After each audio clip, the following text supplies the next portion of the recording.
مجموعة أخرى من الصور على سؤال آخر. هذا هو أفضل لاعب في تاريخ الكرة المصرية. نبتدي بأول شخصيتين، حسن شحاتة ومحمود الخطيب. تختار مين؟ محمود الخطيب وفاروق جعفر. محمود الخطيب.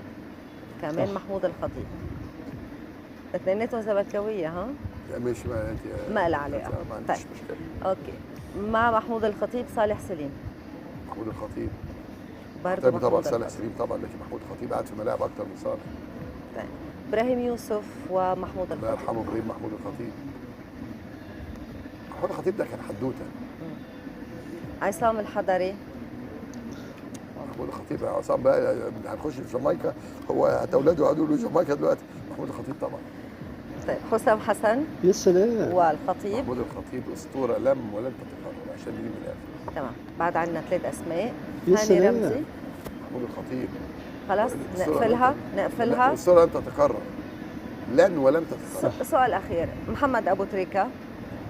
خلاص اذا مين محمد ابو تريكه؟ محمود الخطيب يا جماعه. اذا محمود الخطيب ده كان فنان. لا بصي، اخلاق وفنان ولاعب موهوب وربنا مديله، والكره تيجي في دماغه جول، وتيجي في صابع رجله جول، وتيجي مش عارف كتفه جول. لا حاجه مع محمود الخطيب ده حدوته.